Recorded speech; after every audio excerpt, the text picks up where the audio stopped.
This is a fan-generated show. If you'd like to support us, please go to jrnyquist.blog. Also, don't forget to subscribe to our new Rumble channel. All your support is greatly appreciated. Good evening. Welcome to the Glazov Gang. Tonight, Russia's lies about Ukraine and why many American conservatives are buying and spreading them. With us this evening, Jeff Nyquist, an expert in geopolitics and the history of communism. He is the author of many books, including his latest, The Fool and His Enemy. Jeff, welcome back to the Glazov Gang. Thanks for having me, Jamie. So, Jeff, you are doing, as always, amazing work. I'm reading your blog. And lately, you're tackling this issue of the Russian lies about Ukraine and, unfortunately, how a lot of the Russian propaganda is affecting some conservatives here on our own territory. So let's start with that. Why don't we begin with Putin's lies about Ukraine? Give us a bit of a foundation on that. Well, before Putin invaded Ukraine, he said that there is no Ukraine. It's not a real country. Lenin invented it. And that basically the Ukrainian and the Russian people are one people.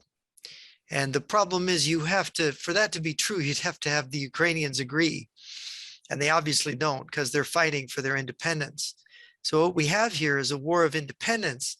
And Putin is not accepting Ukrainian sovereignty. I mean, we even had the Russian Federation acknowledged Ukraine's sovereignty in the Budapest Memorandum, which is an attachment to the Non-Proliferation Treaty.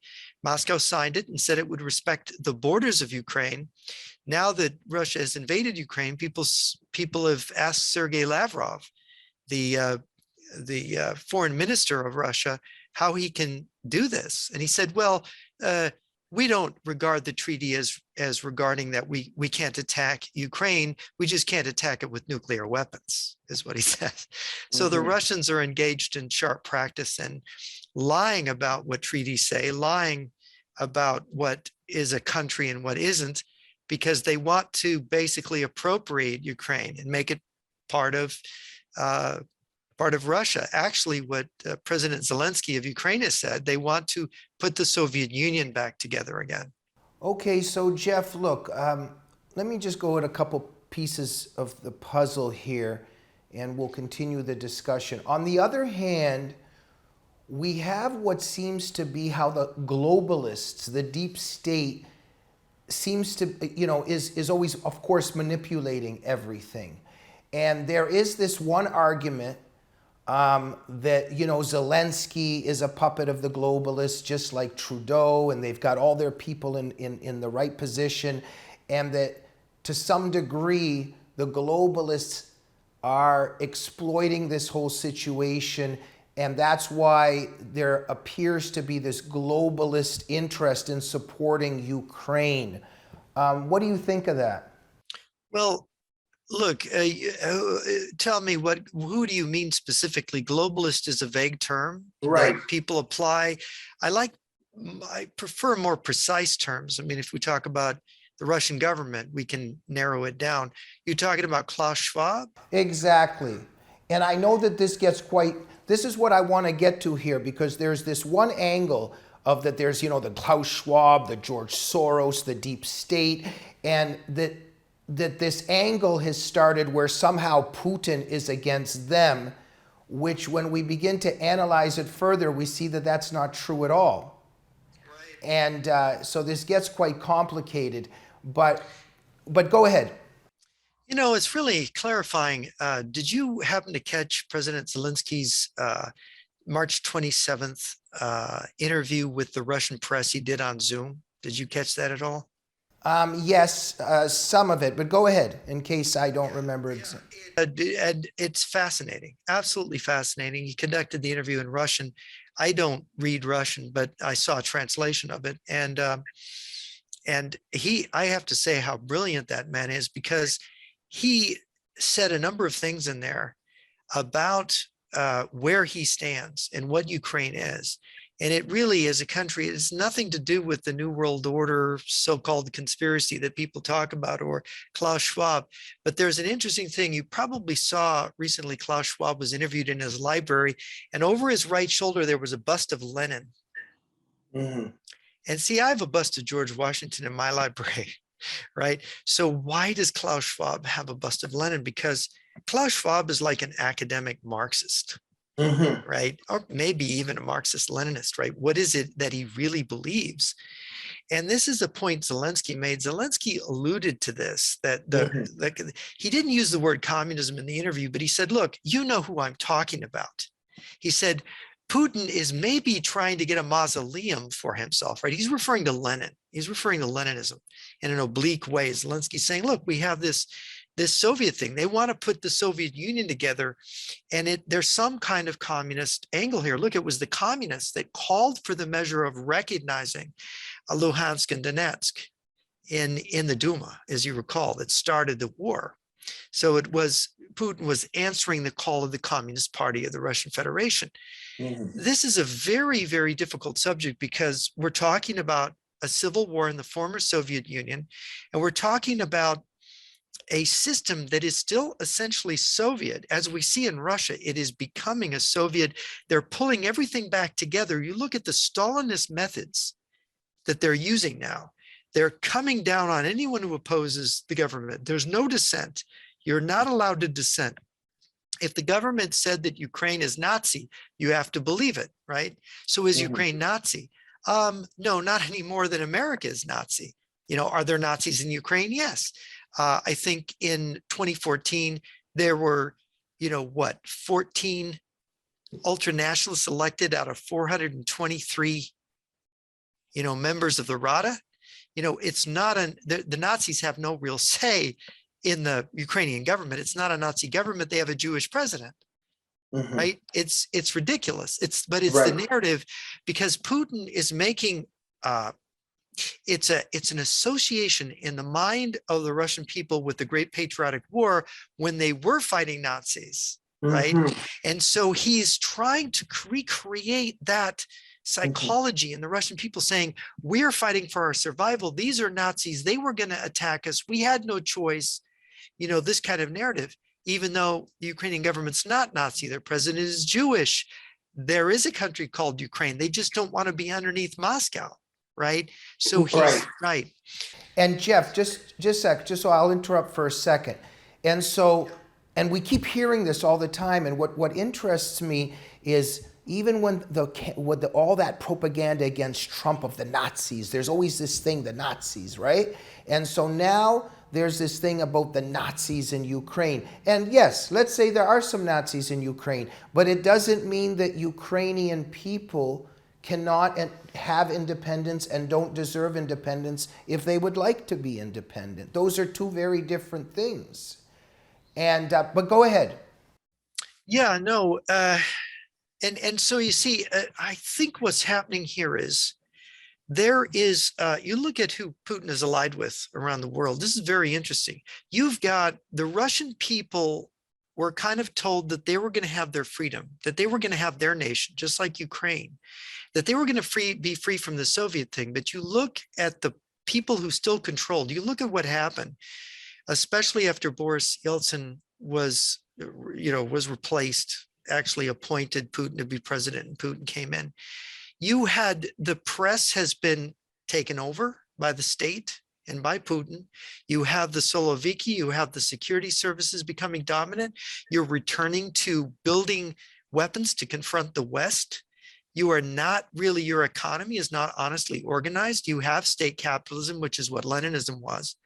You have these oligarchs, so they're mainly for show. When you look into them, you find that they've all signed contracts with the KGB and or the Communist Party Soviet Union underground. And look at who their allies are. China. Putin went to Beijing on the 4th of February, and they said, we're the most powerful combination, even more powerful than any combination during the Cold War, he's saying.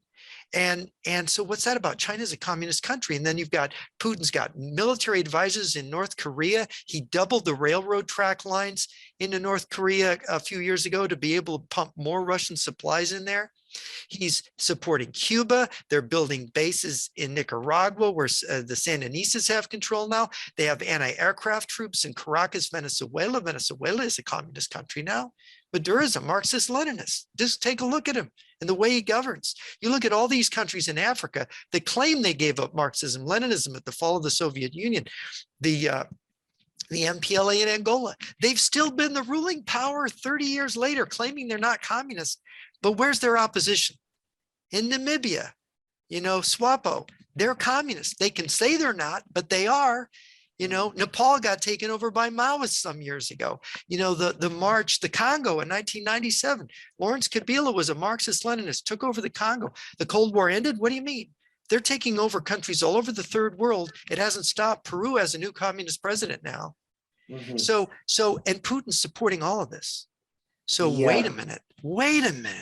What's really going on? So when Zelensky says, oh, Putin wants a mausoleum and, oh, look, he's trying to bring the Soviet Union back. That's what this war is about. Look, you can't have the Soviet Union if you don't have Ukraine as a part of it.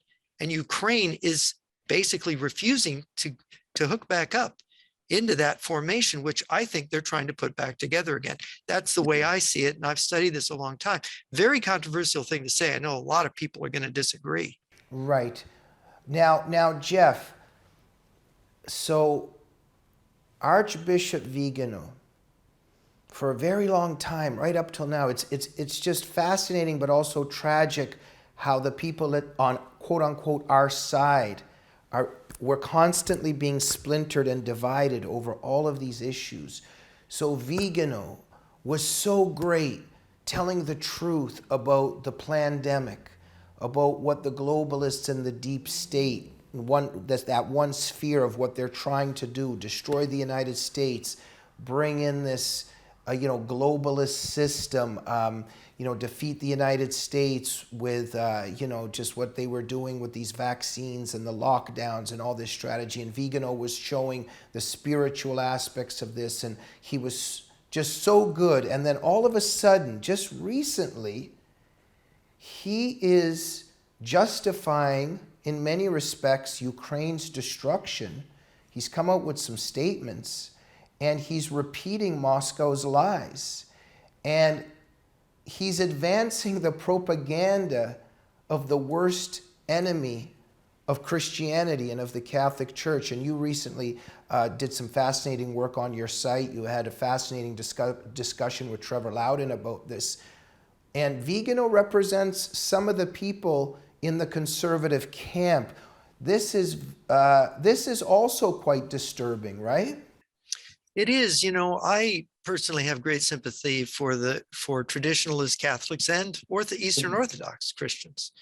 I'm a Protestant, but I'm fascinated by the rich traditions of Catholicism and Eastern Orthodoxy. And the one thing I see is that Putin and the Russian government has undergone a campaign to try to depict themselves as nationalist. But there's many Russian nationalists who are in exile abroad who have opposed Putin, who say, look, he's not really a nationalist. He's lying. He wears a cross, but you don't hear a real Christian testimony from him. And there's a deception here. If you go back, I urge everybody to go back and watch Putin's first interview on American TV on Larry King Live. And it was in October of 2000. In his first year in office and Larry King asked him about the cross, and he tells the story, and then Larry King tries to get a traditional Christian testimony out of him, and he won't give it. And Larry King is getting very frustrated, and he says, well, what do you believe in? And Putin says, I believe in the power of man. And I thought, and that was a translation in the live broadcast. Now in the transcript, they changed it a little bit, but that's a communist answer to that question. Is what do you believe in? I believe in the power of man. That's a Marxist answer. That's the Promethean, view of Karl Marx. And so I was astonished at this. And of course, I've been fascinated by Putin for many years, But the other giveaway, everybody can go to YouTube. They can check it out themselves. They don't have to believe me. The International Youth and Students Congress of Youth and Students met in Sochi on the anniversary of the October 1917 Bolshevik Revolution. And Putin was the opening speaker of the event in Sochi, Russia. And these were communist youth from all over the world. And this has been celebrated every decade or so in a different communist country every year. You can go back since the 1940s. And he gives this speech, and they got subtitles there if you don't have Russian. And he's saying, you are the future. I believe in you. We believe in you. We're behind you. He's saying this to communist youth. Now, he can't be a traditional Orthodox Christian who are totally slaughtered and persecuted. Traditionalist Russian, cultural national Russians were just devastated by the Bolsheviks. And he's giving this speech to them. See, there's a double talk going on here. Right. And so, Jeff, let me approach this from this angle now. You know, I thought Trump was great. I think Trump's great. I see very much that there is, on one realm, this globalist elite. You know, Klaus Schwab and George Soros and Gates and Fauci, everything that they're trying to do in terms of weaken the United States, destroy the United States, start this globalist network and the globalist currency, etc. And in many respects, Trump was in their way. And many conservatives were excited and supported Trump, that he's against this kind of globalist deep state attack. And now, because they succeeded in getting him out of the way, for now anyway, many conservatives, I think, wanted to hold on to this hope. And they've transferred these visions that somehow Putin is continuing this. You know, he's fighting, you know, Klaus Schwab and the globalists, and he's the one fighting for Christianity and against, you know, the Luciferian, you know, pedophiles and all of this, right? And by the way, I'm not minimizing that, because I do very much believe that there's evidence that, you know, the globalist elites are engaged in a lot of that Luciferian stuff, absolutely. But there seems to be a projection that Putin is somehow continuing this fight. And when we look closer, if the globalists are anything, they're communist. And where does communism come from? Well, the KGB, Putin, and the Soviet Union. Yeah, you describe me as an expert in geopolitics, and that's not actually, I mean, or people tend to say that about me, and I don't like the word expert, but I'm a strategist. Okay. My primary interest in life is strategy. And what people don't understand about strategy is, oh my gosh, the Russians, whatever they're bungling in their military operations and things, they are brilliant grand strategists, and their strategy is always amazing. And here's where everybody misses it, because they don't study the bag of tricks that they play out of. One of the bag of tricks they play out of is called the scissors strategy. It's when you infiltrate both sides, left and right. And you see, you got the blades of a scissors, right? If you can have a degree of control on the left and on the right, you can make those scissors blades cut against your enemies on both the left and the right. Until you strengthen your hold over both left and right, you can have what's called convergence. Okay. And this, you look at Klaus Schwab. Klaus Schwab, okay, let's say he's a Marxist and he wants to destroy the West. Because that's what he's really doing, to destroy freedom and democracy in the West. Yeah. Okay, he wants to support Ukraine, not because he wants Ukraine to win. He wants to support Ukraine because he wants to support the economic warfare measures that the West is going to adopt, because Russia is ready for economic warfare and can wreak more economic devastation on the West than the West can wreak on Russia, because Russia has been stockpiling commodities for the last 20 years.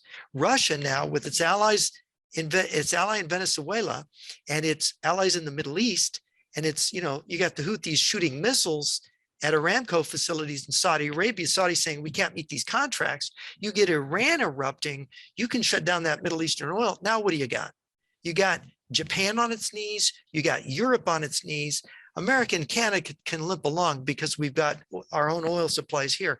But you see what happens is the economics, so Klaus Schwab is sitting there going, oh yeah, let's bring it on. Let's have more of this warfare, because I know my friends, my pals in Russia and China, they're ready to just look at what's happening in Shanghai with it's not just Shanghai, 280 million Chinese are being locked down. The port of Shanghai is closed. What does that do? That is, they're cutting us off of our supply chain.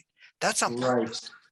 That is part, there's no COVID there. This is I just saw a Shanghai policeman, a video of him shaming a woman to control herself. Because war with the United States is coming and we have to do this, and only the Communist Party can save us. This is Putin's ally. Yeah, Jeff, there's always some kind of deception and trickery happening in front of our eyes. Absolutely. Yes. And so where I became, okay, so, I'm confused as well, and I understand that there's so much going on behind lines. So here's what I'm not confused about. I'm not confused about that Putin is a devil. This is KGB. I'm not confused about that it's monstrous what he's done to Ukraine and the Ukrainian people, and that this is a monstrous thing. But all of a sudden, when the Democrats and the left and Klaus Schwab and Hillary Clinton, and all of a sudden everyone's Ukraine, Ukraine, and trying to give you Ukrainian flags to wave, and everybody has to be for Ukraine now, I get a little bit suspicious. But what you're saying is that they're actually not for the Ukrainian people at all. This is their own trickery. And they're actually bleeding Ukrainians in this very malicious circus in some ways that they're setting up, right? No, I talked to some military people on what the real casualties in this war are. And I was talking to a few people, and it's thought that about 2,000 tanks on each side have been destroyed. This is a lot more even. You notice the Ukrainians are very skittish about revealing their casualty figures. Now, I think a few more, the Russians have lost a lot more aircraft, fixed wing and helicopters, and they've lost a lot more troops. But the damage to the Ukrainian brigades, the defending brigades, is serious. And when Zelensky's asking for equipment, look at who's giving him equipment. It's not, it's like, I'm not sure if the Germans are going to let their Leopard tank producer give them the 50 Leopards, but 50, they need 2,000 tank replacements. They're getting, 100 from Poland and 100 from Slovakia, and it's like, no, they need 10 times. And the people that are the most generous with Ukraine are the smaller countries, not the bigger ones that could really make a difference. And when you're talking about, we give them so many anti-tank rockets already. No, they need armor. They need transport. They can't really carry on this war without vehicles, armored fighting vehicles, APCs, tanks, self-propelled artillery. That's the iron spine of every combat brigade. And that's what they need, because they're losing that equipment. And we're not really, so 600 million in aid. Ukraine needs 100 billion in aid, right? To really fight Russia, the kind of muscle that Russia has. And the other thing people don't realize is that this has been fought out during Rasputitsa. Rasputitsa is a weather condition that came early this year. The ground was supposed to be frozen in February. It wasn't. The snow melt came early. And the Russians could only attack on narrow fronts along paved roads with paratroopers and air mobile forces flanking. That meant heavy casualties, frontal attrition, World War I type fighting, where you have heavy casualties on both sides. And this is how the Russians got stopped. But the ground is by the time you get to the middle of June, the ground's going to be dry because the sun's going to come out. The rainy seasons, the spring rains are going to be over. And you've got 25 to 30 Ukrainian brigades defending a 1,500 to 2,000 kilometer line. And the Russians are going to have half as many more brigades or twice as many brigades as they are. And they're going to go right between those brigades. They're going to flank them and destroy that army. That's what that's what Europe's facing. So you look at Schwab and you look at all these people, they know what this reality is here. They're part of this whole thing. They understand. But what's really going on is a breakup of NATO in the future, because Germany, they're going to what?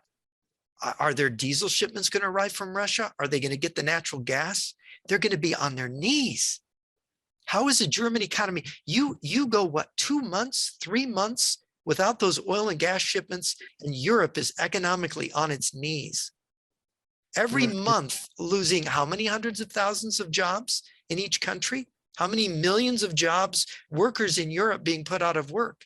This is the hurt. And here's Klaus Schwab. Well, this is better than the pandemic. Europe is going to crash. Europe's economy is going to collapse under these sanctions because it's going to rebound onto Europe. Right. Jeff, okay, let's just go over to this section now. You mentioned NATO. So Vigano also brings this up. There's this one theme about how poor Russia is being surrounded and NATO is just circling around Russia. Now Ukraine might join NATO and Russia's just feeling so defensive and insecure.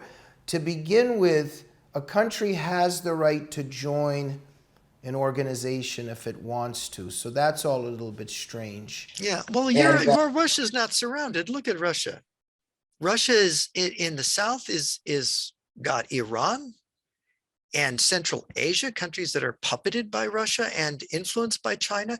And you've got China now in Russia's rear and Mongolia. These are all friendly allied countries. These are, the Shanghai Treaty Organization, right? This is what NATO hasn't surrounded Russia. Russia's back door is defended by China. It's completely ludicrous. It's another Russian lie. Right. So this thing about how that Ukraine that might join NATO and Russia just felt very threatened and had to defend itself, that whole thing, in your opinion, is a myth, right? It's a myth. It's just, it's an attempt for the Russians to claim that they're threatened. Oh, we have to attack you. Just think about this for a minute. Ukraine is such a threat. Ukraine does not even qualify right now for NATO membership. They don't even qualify. It would be years and years in the future. So why do they have to invade Ukraine now? Where is the immediate threat to Russia? There is no immediate threat to Russia. Okay, Jeff, let me pick your brain with let me get your knowledge on this. There's so many reports, so then there's this thing that the Ukrainians are engaged in genocide against the Russian population in Ukraine, and Putin is going in there to save those Russian people. Is there truth to that? No. Let's go through the demographics of Ukraine for a second. Ukraine is, about 17% Russian, ethnic Russian, about almost 5% of other ethnicities, and the rest is Ukrainian, right? So, and about a third of the Ukrainian population prefers to speak Russian because they live in cities and they, were educated that way under the Soviet Union, and their children and so on. So you've got about almost half the population, maybe a little more, prefers to speak Russian. And the other half, maybe a little bit less, prefers to speak Ukrainian. So, and it's like an East-West thing with some more in the South, right? Odessa, for example, has got a lot of Russian speakers in it. So in the presidential elections, let's just go back. You have the fall of the Soviet Union, then you had President Kravchuk, and then Kuchma. Kravchuk was a Ukrainian speaker. Kuchma comes along. He's from the East. He's a Russian speaker. He beats him in the election. Then he has a couple terms, and then you have Yanukovych, who's a Russian speaker from the East, against Yushchenko. He's a Ukrainian, and Yushchenko beat him. They had some fraud in the election in 2004. That was the Orange Revolution. But Yanukovych comes back and wins in 2010, and then the Euromaidan revolution happens because he wants to kind of put them economically under Moscow, and the people say no, and he uses violence with the riot police, and the people say you can't beat up our kids. And then you have the revolution where Yanukovych flees, and you have sort of a new dispensation where they're trying to take apart the remaining Soviet elements in their government and economic structures. And you have a lot of people flee to Moscow, governors, generals, not just the president, the prime minister of Ukraine, but they flee to Russia because that's really who they're working for. So at this moment, you had one stupid politician. It was Yulia Tymoshenko, who said, we need to make a law to make Ukrainian the language and to discriminate against Russian speakers. And they didn't make such a law. There was no, she made that statement. It got a lot of play. The Russians made a big deal about it. There was no persecution of Russians. Because look at Mariupol just fought for its to stay in Ukraine. The Russians had to turn it to rubble. It's a Russian-speaking Ukrainian city. Do you think that if Russian-speaking Ukrainians were being persecuted, that they would, the Ukrainians who speak, look at Kharkov. Well, that's the Russian name of it. It's Kharkiv in Ukrainian. Kharkiv, one of the largest cities in the country, the biggest industrial city. It was the original Soviet capital of Soviet Ukraine back in the 1920s. It has practically been under siege since the beginning of the war for almost 2 months, and it's holding out. That is a Russian-speaking city in Ukraine, and they're fighting to stay out of the Russian grasp. None of this would be possible if there was real ethnic strife. What happened in 2014 in the Euromaidan revolution is that political divide between Russian-speaking Ukrainians and Ukrainian-speaking Ukrainians went away. The whole country united and said, we don't want to be under Moscow. And we don't want a police and a government that beat up our kids. We want to be able to speak freely. We want to have honest elections. We want transparency. We want reforms. We want to get rid of the corruption. Mm-hmm. And it was both. And so when you get to 2019, when Zelensky gets elected, he's winning like 73% of the vote. And he's winning in Russian-speaking areas and Ukrainian-speaking areas. And I think Zelensky is a native Russian speaker himself. Mm-hmm. Who usually speaks Russian. So it's a complete myth. It's complete nonsense. Yeah, and Jeff, there's some other things. Well, I want to bring up some other stuff right now, but I was even thinking the way that look, if they're trying to say that Zelensky is a puppet of the globalists like Trudeau is, and they've got plans with him, okay, then I'll listen and I want to figure out if some of that is true. But when they start showing this dance he was doing a decade or two ago and making a big deal out of that, I begin to look.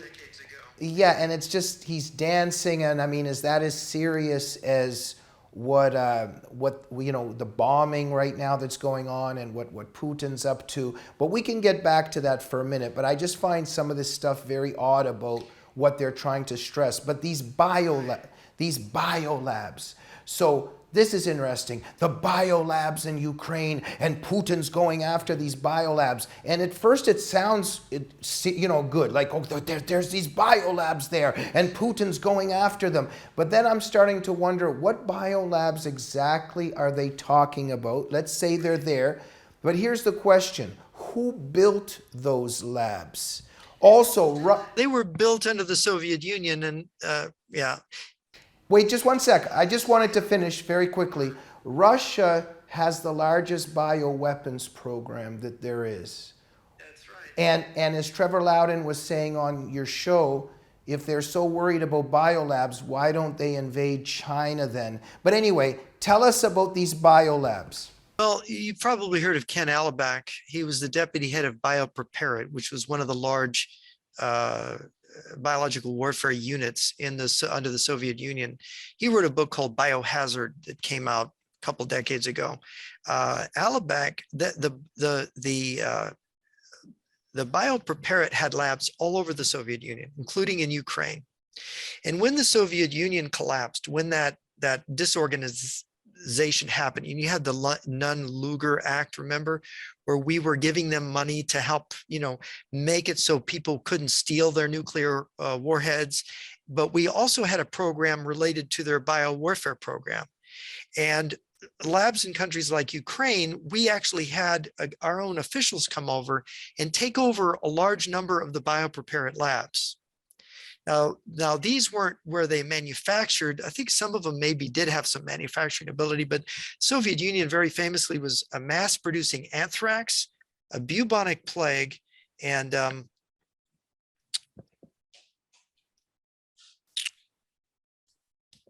forgetting the third one, anthrax, bubonic plague, and it's been eliminated. It scars you. It creates anyway, I'm not thinking of it. But anyway, they had three main things, and they were manufacturing by the hundreds of tons of it, right, during that time. Well, anyway, these labs, we didn't want these scientists to be unemployed where they'd go to North Korea or Iran or Syria and make those weapons in those countries. So we had a stake in trying to partner up with the scientists in those labs, keep them employed so they wouldn't end up in those, other countries. Does that make sense? Yeah. And that's kind of what, and I've been working on a book with people about COVID, and a lot of these guys are experts in our own defensive biowar programs. And that's what they discussed it. So I was a fly in the wall. I got to hear them talking about what these labs were and what the history was. So I'm just, because I found that out, I happen to know. So these people who are talking about this on the right, as if this is some kind of a deep conspiracy by the United States to build biological weapons in Ukraine, it's not true. Again, it's Okay, thank you, Jeff. And so, look, many people in our audience right now may be getting upset, and what is the Glazov Gang, stressing on this? Look, we listen to all sides, and we're gonna, we've been having other opinions on this, and we're gonna continue to get the other side and the other argument in our episodes coming up. And so we want to hear from everybody. And so Jeff, thank you on that. Now let me go to another angle here. So Biden and, the Biden administration is really for Ukraine. And yet, as you've shown, your fascinating discussions with Trevor Loudon have shown, he kind of gave Putin a little bit of an incentive there. There was a little bit of a green light. Even some of the things he was saying, you can't invade Ukraine, but if there's a little incursion, it might be okay. There's some kind of a double game going on from Biden's side, isn't there? Well, nothing's straightforward when you're talking about people on the American left who are, look at the arrangement Biden has been making with the Iranians. And by the way, the Russians are involved in enabling those Iranian deals. These are very negative. You've probably heard Iran is within weeks of getting a nuclear weapon now. Imagine those people with a nuclear weapon. That's really terrifying. And what the instability is coming to the Middle East now, where our allies in Japan and Europe depend on that oil to flow. What are we heading into? Speaking again as a strategist, I can smell a strategy here. I can smell a strategy that my enemies might view as a winning strategy to destroy our side, to break up our alliance, to cripple our allies, economically cripple them, so that any losses of troops or tanks in Ukraine become trivial compared to the result that's possible. But again, talking about Biden, look, what is the main purpose that the United States serves? It's the US military. All of our allies have their militaries, but they're all very small. None of them can possibly stand the might of China or Russia on their own. And they don't have the depth of a nuclear arsenal. They don't have that nuclear umbrella. The French have some nuclear weapons. The Israelis and the British have some nuclear weapons, but they cannot. Those nuclear arsenals are tiny. They can't possibly serve a deterrent purpose against Russia, which has a massive ABM defense system and massive fallout and blast shelter system. They are really been preparing for nuclear war. And here in the United States, the first thing Biden could do if he was serious about standing up to Russia is have a new effective American nuclear deterrent. And what does Admiral Richards of the Strategic Command have to do? He has to go to Congress and beg and say, in a year, our nuclear arsenal is going to be past its shelf life, and we're not going to have a new nuclear weapon until 2029. How do we get from 2023 to 29 with obsolete nuclear warheads that may not even work? Some experts say that our nuclear weapons will not detonate. There are experts, retired nuclear weapons experts, who say our nuclear arsenal is full of duds. We don't know because we haven't even tested a nuclear weapon since 1991 for over 30 years. This is dangerous. And see, it's the Russians. Why are the Russians getting frisky? Why are the Chinese getting frisky talking about war? They know our nuclear umbrella, the thing that has really protected us all these years from these communist superstates, and what Russia is really, it's a country that's kind of in between. It's got a proto-Soviet elite with the people who no longer will accept communism. So they have to govern it in a different way, but they're trying to bring that old totalitarian way back. And nuclear look at Russia, look at how horrible their mechanized infantry and their tanks have proved to be, how miserable their air force has proved. Look, they just lost a flagship of the Black Sea Fleet to 2 Neptune missiles yesterday. You know, the Moskva sank. It got hit by those. Russia's even so embarrassed they won't even admit that that's what happened. But the Russian conventional military, no, it's no good. But no, you see, they put everything in the nuclear rockets.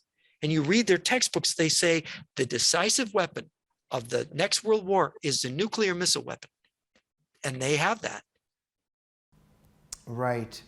Jeff, let me get over to some of the American conservatives right now that have very paradoxically gone on to Putin's side in many respects. So look, there's a lot of different realms here. We've got Americans who know and understand that Putin is obviously a monster, but that America shouldn't go into World War III over Ukraine. Okay, there's an argument to be made there. But I'm talking about these American conservatives, and there was a very fascinating part where you were talking with Trevor Loudon, and you guys began to talk about a certain psychological problem that a lot of American conservatives have, or let's say some American conservatives have. But I would, I've always been interested in the Stockholm syndrome of people and the desire to ingratiate oneself with one's potential executioner. And there's somewhere here where there's the belief among some American conservatives that Putin somewhere has replaced the hopes that they had in Trump, and which in my opinion were very valid, because I think Trump is great and, stands and stood for a lot of great things. But now there's this thing where Putin is fighting the globalists for us, and et cetera, et cetera, et cetera. They don't want to see or admit this is a KGB communist who wants to destroy the West. There's some kind of Stockholm syndrome in these people, right? Yeah, well, there's a sublimated fear. I think you hit it on the head. People do not. Yeah, I'll give you I'll back up what you just said, because I think you made a brilliant point. That people can't deal with certain things. I mean, they're so terrible. You look at Ukraine, for example, and we're seeing cities being knocked down. The heartbreaking moment where that elderly Ukrainian woman returns to her apartment in Mariupol, and it's just rubble. And it's like she's crying. This is her home. This is all she has. She's lost everything. And she's just one of 240,000. Every building in that city has been damaged and destroyed. It's like a city of no, I'm sorry. It's a city of 430,000 people, 434,000 people. It is just unbelievable to us. And so what you have is you have China and Russia. And 6 months ago, I was in these meetings, and you remember how much the concern was with China and its behavior and attacking Taiwan, and all of these people saying, Putin has got to be our ally. We've got to win over Putin. They're alienating Putin. We need Putin. It's like as if we can play the Russia card the way we played the China card during the Cold War, right? And it's so, but they cannot believe that they have two enemies, one in Russia, one in China at once, and they're together. They cannot believe that. They cannot believe that. They can't accept it because it's too terrible a truth to accept. And so their fear is real. Their fear is real. And Jeff, and yes, we know that the Soviet Union collapsed, quote unquote. We know it collapsed, quote unquote. But I think many Americans can't confront the reality that in the ashes of that collapse, that the KGB reassembled itself, never perhaps was completely destroyed, obviously, and I don't think we really won the Cold War in many respects. Well, there was no lustration in Russia, and Vladimir Bukovsky was very passionate about this. You maybe knew him a little. I had a chance to talk to him. He was really kind of angry, and he said, look, Soon as Gorbachev comes on the scene, they're not listening to the real dissidents. They're listening to these dissidents, and Bukovsky would say, like, these people are KGB agents pretending to be dissident. We're the real thing, and we're telling you this Gorbachev is lying to you. And now they don't listen. They say, oh, you're just bitter. You don't like this perestroika. You don't like the changes in Russia. It's just, and Bukovsky's saying, no, you don't understand. It's some kind of trick. They're lying to you. And of course, I think what happened is that Gorbachev was tricking everybody, except they stumbled like they do. They bungle all the time. I've talked to many people in Russia. Disaffected KGB officer told me what really happened is that they were planning to break up NATO by unifying Germany under the left. But it didn't work. They unified Germany in 1 year rather than 6 years. And it all went sideways on them, and it disrupted their army. It disrupted their system. Their economic system caved in. They had this massive disaster because they're trying to trick us. And so then but they, like you say, there was no lustration. This is what Bukovsky wanted. He wanted a trial of communism for its crimes in Russia. He wanted some kind of justice.